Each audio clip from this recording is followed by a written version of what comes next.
मंजीत, देखिए, अगर तहव्वुर राणा वो शख्स था, वो पाकिस्तानी शख्स था जिसने इमिग्रेशन दफ्तर बाकायदा एक मुंबई में खुलवाया, वहां डेविड कोलमन हेडली को उसने एजेंट बनाया ताकि वो रेकी कर सके, तो सबकी नजर अब इस बात पर होगी कि राणा के साथ जो कुछ हम कर पाते हैं, जो इंसाफ हम ब्रिंगिंग हिम टू जस्टिस जिसे अंग्रेजी में कहा जाता है, उसे सजा दिला सकते हैं, उसके आधार पर डेविड कोलमन हेडली तक भी पहुंचना होगा।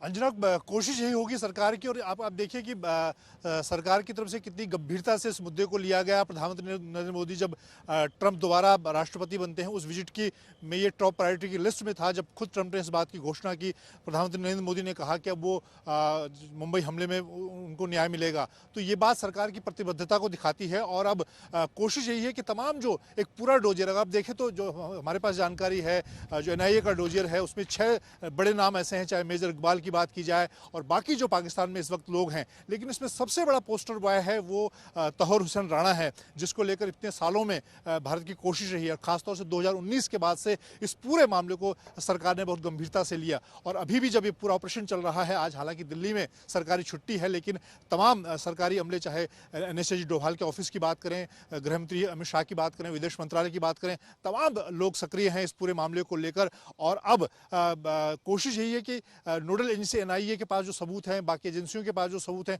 उन सबको एक तरह से तौहर हुसैन राणा के जरिए उनको साबित किया जाए।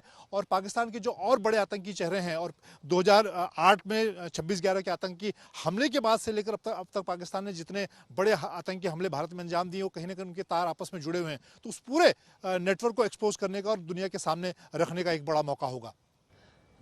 भारत लाने का, तहव्वुर राणा को प्रत्यर्पण की जो कोशिशें हैं, वो किस वक्त शुरू हुई थी? क्या आप में से कोई भी ये जानकारी दे सकता है? क्योंकि जो हमारी रिसर्च टीम बता रही है, उसके मुताबिक जो पहला डिप्लोमेटिक नोट सर्व हुआ है वो जाकर 2019 में हुआ है। तो क्या इस बात की तस्दीक की जा सकती है कि UPA सरकार के दौरान हुए 26/11 में उसके प्रत्यर्पण की कोशिश 2014 तक, जब उनकी सरकार थी, तो हुई ही नहीं थी, या हुई थी? जितेंद्र, संजय, कोई भी, मंजीत। कांग्रेस ने आज, अंजना आपने देखा होगी, कांग्रेस ने एक बाकायदा एक नोट चिदंबरम के हवाले से जारी किया कि किस तरह से 2011 में NIA के बनने के बाद ये कोशिश शुरू हुई। इस बात के लिए जरूर चिदंबरम को क्रेडिट दिया जा सकता है कि NIA उनके समय बनी और उसके समय इसकी शुरुआती बात हुई। लेकिन असल में अगर पूरे तथ्यों को आप देखें, आज कांग्रेस ने चिदंबरम के हवाले से 2 पेज का एक नोट जारी किया गया, जिसमें इस बात को कहा गया कि उनके समय कोशिश हुई थी। लेकिन अगर आप पूरे तथ्यों को देखें और डिप्लोमेटिक चैनल के जरिए जो बात बार बार सामने आ रही है कि अगर गंभीरता से अगर गंभीर प्रयास हुए हैं दोनों देशों के बीच, जब तौहर हुसैन राणा अमेरिका ने उसको गिरफ्तार कर लिया, उसके बाद से उसको भारत लाने के जो गंभीर प्रयास हुए हैं, वो सही मायनों में 2019 के बाद हुए हैं। और मोदी सरकार ने उसको लेकर चाहे राजनयिक स्तर पर, कूटनीतिक स्तर पर बातचीत की जाए, वहाँ की कोर्ट में अपनी बात को रखने की बात हो, उसके जरिए बात की जाए। और आप देखें कि जो लास्ट प्रधानमंत्री नरेंद्र मोदी की पहली बड़ी यात्रा ट्रंप के दोबारा आने की बात है, उसमें खुद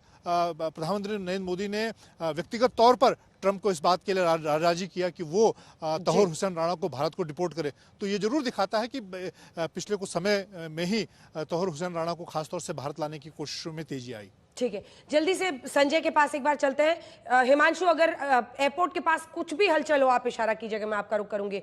संजय, क्या NIA दफ्तर पहले ले जाया जा रहा है, तो वहां से वर्चुअल पेशी होगी या फिजिकल वहां पर ले जाया जाएगा उसे? वकील तो पहुंच गए हैं, तस्वीरें हमने दिखाई। इसमें मुझे लग रहा है कि ऐसा मुमकिन है, बहुत मुमकिन है कि पहली पेशी फिजिकल कराई जाए और उसके बाद आगे वर्चुअल पेशी कराई जाए। तो ये NIA को डिसाइड करना है और अदालत को इस बारे में इन्फॉर्म करना है पहले। लेकिन जिस तरह से वकील यहाँ पहुँच गए हैं और कोर्ट की तरफ से कोर्ट स्टाफ को तैयार कर दिया गया है, तो ऐसे में ऐसा बहुत मुमकिन है, जो हमारे सूत्र बता रहे हैं कि बहुत मुमकिन है कि पहली पेशी फिजिकल हो सकती है और उसके बाद की पेशियां जो होंगी वो हो सकता है कि वर्चुअल हो जाए, वो NIA के दफ्तर से हो या फिर बाद में जब JC में चले जाएंगे तो तिहाड़ जेल से हो। बिल्कुल। हिमांशु, क्या जानकारी वहां से है, जल्दी से दिखाइए।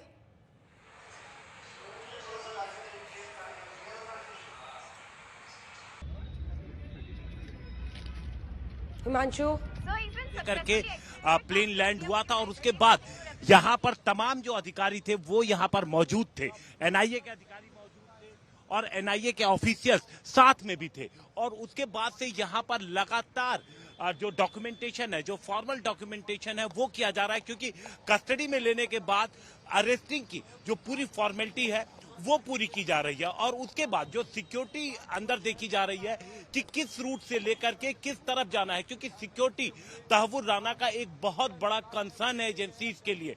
तो कहां लेके जाना है, किस रूट से लेके जाना है, सीधे कोर्ट लेके जाएंगे, ये तमाम जो चीजें हैं अंदर, इन पे भी एनआईए के अधिकारियों को आखिरी कॉल लेना है कि पेशी कोर्ट में ले जाके करेंगे, वर्चुअल पेशी करेंगे, इसके लिए आखिरी कॉल एनआईए के अफसर्स लेंगे। और ये डिपेंड करता है सिचुएशन पर। अब देखना ये होगा कि कितनी देर में ये तमाम जो फॉर्मेलिटी है वो पूरी होती है और कब निकलते हैं। अगर याद करें हम छोटा राजन की, तो छोटा राजन जब पहुंचा था और रात में तकरीबन 1:30 बजे के आसपास उसकी फ्लाइट जब लैंड हुई थी, तो करीबन 2 घंटे लगे थे तमाम फॉर्मेलिटीज पूरी करके। 3:15 पर सुबह के वक्त जो उसका पूरा काफिला है सिक्योरिटी में, उसको लेकर के निकला था और सीधे सीबीआई जो हेडक्वार्टर है वहां लेकर के गए थे। तो इस बार कितना टाइम लगता है देखना अभी बाकी है कि कितना वक्त अभी अंदर अधिकारी लेते हैं और कितनी देर में निकलते हैं। और दूसरी बात कि आगे क्या रहता है, क्या डॉक्टर्स की टीम भी मौजूद रहेगी, मेडिकल कराना, अगर कोर्ट में पेश करना है, बाहर से आया है कोर्ट में पेश करना, तो उसके पहले मेडिकल भी कराना है। तो क्या डॉक्टर्स की टीम भी यहाँ मौजूद थी, इसको लेकर के अभी स्थिति स्पष्ट नहीं है कि क्या डॉक्टर्स भी एयरपोर्ट पे मौजूद थे, या फिर यहाँ से जब निकलेंगे तो सीधे एनआईए हेड ऑफिस जाते हैं, वहां पर डॉक्टर्स की टीम रहती है, वहां पर मेडिकल के बाद फिर कोर्ट ले जाया जाता है, या फिर वहां से आखिरी कॉल फिर से लिया जाता है। तो आगे का क्या एक्शन प्लान है वो अभी बन रहा है। कंसर्न इतना है कि सिक्योरिटी में कहीं कोई लैप्स ना हो, कहीं कोई चूक ना हो, इसलिए यहां से जो एनआईए ऑफिस का पूरा रास्ता है, जो तकरीबन 16 से 17 किलोमीटर की दूरी पर है, वहां से यहां तक की पूरे रास्ते पर पुलिस की नजर है। और उसके बाद आगे जो कोर्ट का रास्ता है, हालांकि कोर्ट, अगर आप देखिए आज छुट्टी का भी दिन था, तो बहुत ज्यादा रोड पे वैसे भी ट्रैफिक नहीं है, इसलिए ट्रैफिक कंट्रोल करके कारवां को जल्दी निकालना बेहद आसान होगा आज पुलिस के लिए। अंजना, माने हम हिमांशु कि आप जहां पर मौजूद है वहीं से ये जो गेट है यहीं से निकाला जाएगा? छोटा सा जवाब, इसके बाद जितेंद्र आ रही। देखिए ये, जी बिल्कुल, ये अभी देखना होगा। 4 गेट है यहाँ पर, अगर हम कहें 4 से 5 गेट है जो हमें जानकारी है। और आखिरी में अधिकारी जिस तरीके की डिसीजन लेते हैं, लेकिन अभी अंदर है और किस तरफ से बाहर निकलेंगे ये अभी स्थिति स्पष्ट नहीं है। लेकिन काफी हद तक उम्मीद है, क्योंकि यही वो गेट है जो आमतौर पर इस्तेमाल किया जाता है तमाम वीवीआईपी के लिए और बाकी कंडीशंस में। जी अंजना, आपके पास किस तरह की अपडेट आ रही है पूरे मामले को लेकर, क्योंकि तमाम कागजी कार्रवाई वहां पर की जा रही है, क्या एनआईए वहीं पर गिरफ्तार कर रहा है इसको?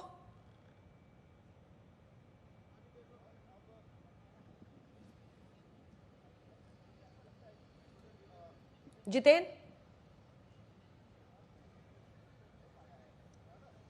देखिए अंजना, एनआईए के जो 3 अधिकारी हैं वो इसमें से एक आईजी स्तर के अधिकारी हैं आशीष बत्रा। इसके साथ ही जो टीम अमेरिका गई थी जिसमें जया राय और एसपी प्रभात कुमार, वो लोग वहां से प्लेन के जरिए, जो विशेष विमान है उसके जरिए टेक्निकल एयरपोर्ट लैंड किए हैं। जानकारी ये मिल रही है कि ये तीनों अधिकारी वहां पर मौजूद हैं जो इस पूरे ऑपरेशन को लीड कर रहे थे, जिसमें विदेश मंत्रालय के अधिकारी और गृह मंत्रालय के अधिकारी उस वक्त मौजूद थे। अब इस पूरी प्रक्रिया को अंजाम इस वक्त दिया जा रहा है। उसको जो हिरासत में लिया गया, हिरासत में लेने के बाद अरेस्टिंग की एक जो प्रक्रिया होती है उसको पूरा किया जा रहा है अंजना। और उसके बाद जो है ये माना जा रहा है कि कुछ ही पलों में जब वो एयरपोर्ट से निकलेंगे तो उनको सीधे एनआईए हेडक्वार्टर लाया जाएगा।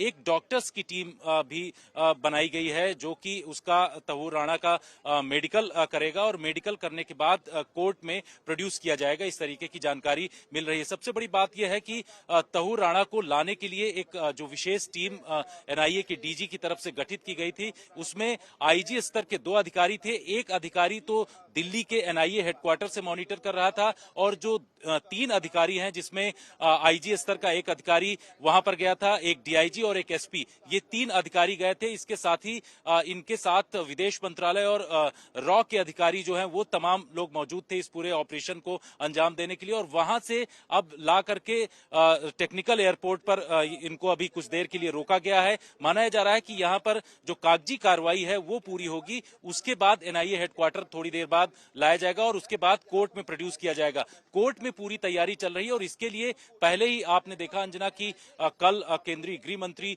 अमित शाह ने भी एनएसए अजीत डोभाल को अपने ऑफिस में बुलाया था। जो विदेश मंत्री हैं एस जयशंकर, वो भी अमित शाह से मुलाकात की और 22 मिनट के आसपास उन दोनों लोगों की मुलाकात हुई और उसके बाद ये तय हो गया कि जब वहां से विमान निकल चुका है तो यहां भारत पहुंचेगा। लगातार उनकी तरफ से भी इस पूरी घटना को मॉनिटर किया जा रहा है और ये कहा जा रहा है कि उनकी तरफ से देखा जा रहा है। आज हालांकि छुट्टी का दिन है, लेकिन जो दोनों मंत्री हैं उनकी तरफ से इसको मॉनिटर किया जा रहा है।